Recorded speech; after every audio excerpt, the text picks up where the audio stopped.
शङ्कर हर हर शङ्कर जय जय शङ्कर शम्भो शङ्कर साम्ब सदाशिव शम्भो शङ्कर साम्ब सदाशिव प्रदोष शङ्कर प्रत्यक्ष शङ्कर प्रदोष शङ्कर प्रत्यक्ष शङ्कर. எல்லாருக்கும் நமஸ்காரம். 2025 இந்த வருடம் செப்டம்பர் மாதம் 7ஆம் தேதி ஞாயிற்றுக்கிழமை, அதாவது எதிர்வரும் ஞாயிற்றுக்கிழமை அன்று சந்திர கிரகணம் நிகழ இருக்கு. இரவு 9:56 முதல் நள்ளிரவு 1:26 வரை பௌர்ணமி திதியில சந்திர கிரகணம் நிகழ இருக்கு. சந்திர கிரகணம் அப்படின்னா என்ன? சூரியன், பூமி, சந்திரன் இது மூணுமே ஒரே நேர்கோட்டில் வரும்போது பூமியோட நிழல் சந்திரன் மீது பட்டு சந்திரன் மறைக்கப்படும் ஒரு நிகழ்வு தான் சந்திர கிரகணம்.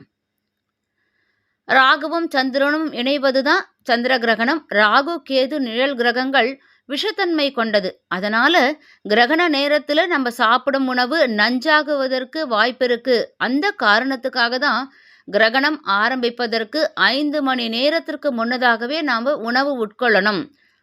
அதுக்கப்புறம் எதுவுமே தீர்த்தம் கூட சாப்பிடக்கூடாது அப்படின்னு இதுக்காக தான் சொல்லப்பட்டிருக்கு. நம்மளுடைய அனைத்து உணவு பொருட்கள்லையுமே தர்பை பில் ஒரு கிள்ளு தர்பு போட்டு வைக்கிறதும் நமக்கு வழக்கத்தில் உண்டு. ஏன்னா எந்த விஷ ஜந்துக்களும் உணவுப் பொருட்களை அண்டாது, அதனால் தர்பை போட்டு வைக்கணும் அப்படின்னு பண்ணுறோம்.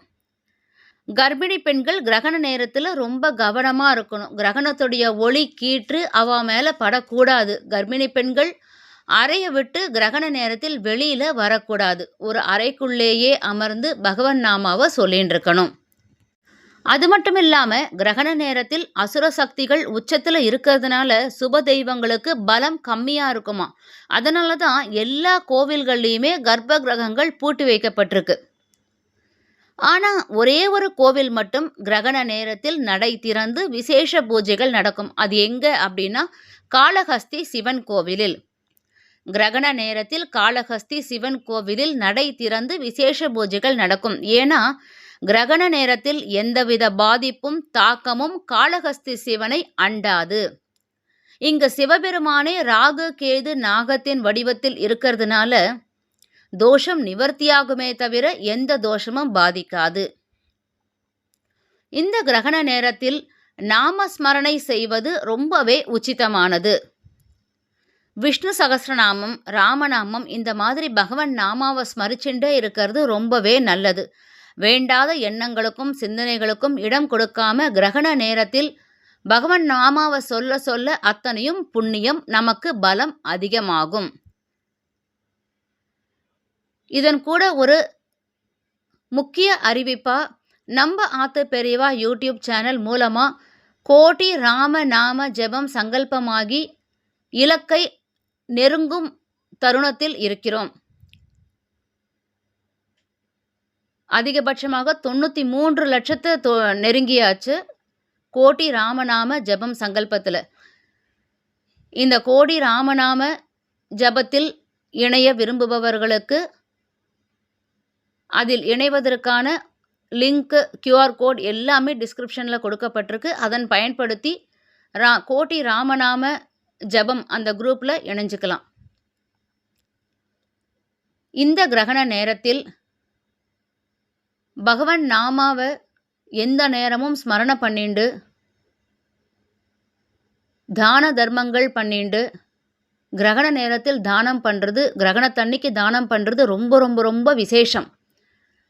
நம்மளால் முடிஞ்ச தானத்தை எல்லாருக்கும் பண்ணணும்.